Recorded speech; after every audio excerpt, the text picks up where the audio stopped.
Hi, welcome to Synopsis. Today I will show you a crime, drama, thriller film from 2009 titled Law Abiding Citizen. Spoilers ahead.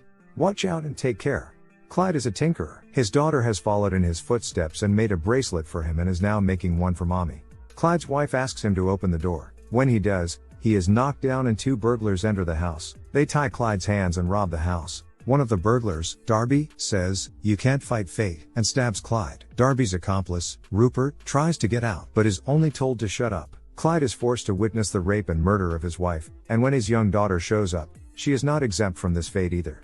Career-minded prosecutor Nick talks to his colleague about the Clyde case. The matter got out of hand last night because a judge ruled that DNA from the crime scene was inadmissible. He decided to take a plea deal rather than go to trial with the case. He's not taking any chances, saying some justice is better than no justice at all. Nick meets with Clyde, who hands him notes that he thinks might help with the case. Nick puts the notes aside and says that Darby has agreed to testify against Rupert, who will go to death row with his testimony. Darby will be sentenced up to 5 years in prison. Clyde, already emotionally scarred, is in disbelief. He begs Nick not to take the deal, but it's already been decided. That's how the justice system works. It's not about what you know, it's about what you can prove. Nick says it's a win for them, as if spitting in Clyde's face. In the courtroom, the whole incident was staged as if Rupert was the main culprit. Darby quietly makes fun of Nick's wife, as if she is next, and signs the plea deal. Outside, Nick makes a statement to the press about the ruling and Darby sarcastically thanks him for being in his corner. It's nice when the system works. Nick watches from a distance, still shocked at how unfair everything is. After a hard day at work, Nick comes home to his wife, Kelly, and to calm his nerves, he talks to his daughter in his wife's belly. 10 years later, Nick's daughter has grown up, but he is as busy as ever. Once again he has to skip his daughter's recital at school, and Kelly is unhappy that he is neglecting his daughter's life so much because of his work. Today is the day Rupert is to be executed by lethal injection, and Nick is present with his coworker Sarah. He witnesses the execution instead of his daughter's recital.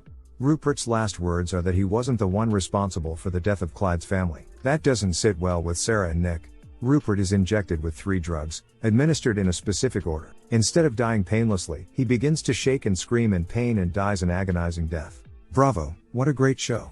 The warden explains that they are not responsible for the man's agony, it has never happened before. A policeman arrives and hands the prosecutors a bottle with the phrase "Can't fight fate" written on it. Nick recognizes this phrase and the police look into Darby and find his whereabouts. At Darby's, who is sniffing flour, he receives a call. The voice is muffled and tells everything there is to know about him. Darby becomes paranoid. The voice tells him to look out the window. He sees police approaching him from all sides. Darby rushes outside and fires a few shots at police cars. He gets another call from the muffled voice telling him that if he wants to stay out of prison he has to lose the gun and head toward the abandoned factory. Darby does as he is told. Fortunately, on the way there, he finds an officer asleep in his car. He gets in, grabs his gun, and forces him to drive. They stop at a deserted location. Darby drags him out and tells him to get on his knees, but before that, Darby takes a call and learns that his rescuer was none other than Clyde himself. Darby tries to shoot him, but it is a trap gun. Instead, he is injected with a paralyzing serum, but he remains conscious. In other words, Darby cannot move, but he feels everything. Clyde then restrains him at his warehouse and tells Darby that he will feel pain that he has never felt before. He has made all the necessary preparations to delay his death for as long as possible. Before he begins the torture, Clyde tells him that he knows what it's like to be helpless, just as he was 10 years ago. You can't fight fate. He starts the recording and begins to dismember Darby. Nick and Sarah discuss the tampering with lethal injection. Nick feels that Darby had nothing to do with it because he doesn't have the brains to pull it off. A while later, the police find Darby in 25 pieces. They notify Nick of the gruesome sight. Sarah realizes that the only person who has a motive is Clyde. He has sold all his assets in recent years, buying properties in bizarre places. He also owns the warehouse where Darby was found. The police brigade is on its way to Clyde's house, who is calmly undressing when he hears the sirens. They surround his house and Clyde receives them warmly, but naked. He is arrested and on the way to the car he gives Nick a threatening stare. In Clyde's place they find books on law and a torn-out piece of newspaper on which Nick and Darby shake hands. They have Clyde handcuffed in a jail's interrogation room. Unfortunately, they have no evidence against him and can only hope for a confession. Nick's daughter receives a recording of what is supposed to be her recital and begs her mom to watch it, but she turns her down, saying they will watch it with her father. Nick's daughter quietly puts in the DVD. It is not her recital, but Clyde cutting up Darby. Nick confronts Clyde. He turns off the live feed and puts on a little act, as if Clyde has done the right thing. Clyde confesses in a roundabout way that he wanted to kill Darby and Rupert and has been going over and over in his head on how to kill them. Nick takes this as his confession and starts to head out, but Clyde stops him, carefully explaining Nick's daily routine and telling him to sit down, even though Nick says they are done here. Clyde says that anything he told him is inadmissible because he never directly said he killed anyone and knows they have no proof. Even though Darby was found dead in Clyde's warehouse, Clyde owns numerous properties across the country and can say it was a setup. Nick says they know he did it, but it's not about what you know, it's about what you can prove. Clyde says he will give his full confession if Nick can do something for him. Clyde wants a bed and Nick's ego gets the better of him. No.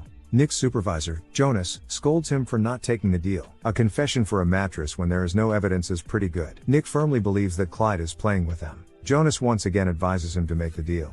Clyde gets the mattress he wanted, someone already is eyeing it out at prison. In the courtroom, Nick pleads to deny Clyde bail. In his defense, he claims to be a law-abiding citizen and Nick does not have a shred of evidence to keep him detained without bail. The judge is inclined to agree with Clyde. Nick says that Clyde agreed to give his full confession, but he did not. At that moment, Clyde starts to applaud, saying that she would just let a murderer go after giving her some sweet lines. Is this true? Everyone is shocked, as he berates the judge a few more times for being misguided before being escorted out. Bail denied. Later, in the interrogation room, Clyde describes the tape he sent him as good triumphs over evil, and as promised, he admits that it was him on the tape. He goes on to say that he has one more confession to make, but he needs something in return. Nick is tired of hearing his BS. Clyde mentions that he wants a 20-ounce steak, medium rare, and an iPod in prison for lunch. Before Nick leaves, Clyde offers him the life of Bill Reynolds as his confession. Bill was Darby's lawyer. Nick returns and Sarah says that Bill has been missing for 3 days. Clyde speaks into the camera, addressing Nick and saying that if he wants Bill alive, he must meet his demands tomorrow at exactly 1 p.m. The next day they get the steak delivered to prison, but 5 minutes before 1 p.m. the warden decides to double-check the prosecutors. When they arrive at Clyde's with the meal, they are 8 minutes late. He still keeps his cool and tells them the whereabouts of Bill. He also tells them that the 1 p.m. appointment was not for him, but for Bill, so they better hurry. Nick rushes to a helicopter and they fly to the scene while Clyde listens to his iPod and enjoys the steak with his cellmate, who had just threatened him. They quickly become good friends, but it is all an act by Clyde, who was after the T-bone from the steak. He turns up the music and gives the controller to the cellmate to distract him while he stabs him in the neck. The guards come to Clyde's cell and the warden is furious. Nick has found Bill buried with an oxygen mask. He's dead. It took them 15 minutes to get there from the prison. So if Clyde had gotten his lunch in time, Bill would still be alive. Nick receives a message from Sarah telling him that Clyde murdered his cellmate and the warden is moving him to solitary. Nick visits Clyde in his solitary confinement, asking what is the point of killing all these people. Clyde wants to hold all people accountable for their actions. Nick gives Clyde his daughter's bracelet and asks if his family would be proud of him taking vengeance in their name, but his wife and daughter can't feel anything, they are dead. Nick and Jonas meet a government official who has more information about Clyde. He says that Clyde is a born tactician who kills people without being in the same room with them. If Clyde is in prison, that means he wanted to be there. The cellmate he killed was not random. This is a pawn that was removed from the board and he suggests they look for the next piece. The official tells Nick that the only way to stop Clyde is to go into his cell and put a bullet in his head, because otherwise he cannot stop him, since he's targeting everyone who was involved in his family's case. As he leaves he says, "If Clyde wants you dead, you're dead." With this information, Nick and Jonas come to the judge and ask to violate Clyde's civil rights and restrict visitation to ensure everyone's safety. She agrees and signs a document. Her cell phone rings and when she answers it, it blows up. They are shocked. Nick visits Clyde in an interrogation room at the prison. He asks him about his accomplice and what the point of this revenge is. Clyde gets angry because Nick still does not understand what it is all about. If he wanted revenge, he would have slaughtered his family in the last 10 years. Clyde gives Nick one last chance. Release him by 6 a.m. or everyone will die. Clyde is escorted to a maximum solitary by a number of guards. Nick and Sarah meet at a prison where they go through documents to find any clues on who is helping Clyde from the outside, but without luck. Sarah starts to doubt if their decision to take the deal with Derby at the time was right. Nick assures her it was. The DA staff stays until 6 a.m., then Nick sends everyone home to rest. When Sarah starts her car, the bombs attached to the cars explode, killing everyone, including Sarah. Since Clyde is still in prison, Nick is sure someone is helping him. 6 officers have been killed. Nick and Jonas meet the mayor, who cannot imagine how one arrested man can do so much damage. She appoints the 2 security guards. Nick sends his family to a safe place and calls it a vacation. No credit cards or cell phones, nothing that could give away their location. When Nick comes back inside, he notices the framed newspaper article, which means someone has been in his house. Back at the prison, Clyde is let out for a walk and is greeted by Nick and the detective. Out of anger, Nick beats Clyde, who only says that it's good that he's angry, he's just warming up. The detective pulls a gun, but Nick stops him. Clyde says that what Nick is going to witness will be biblical.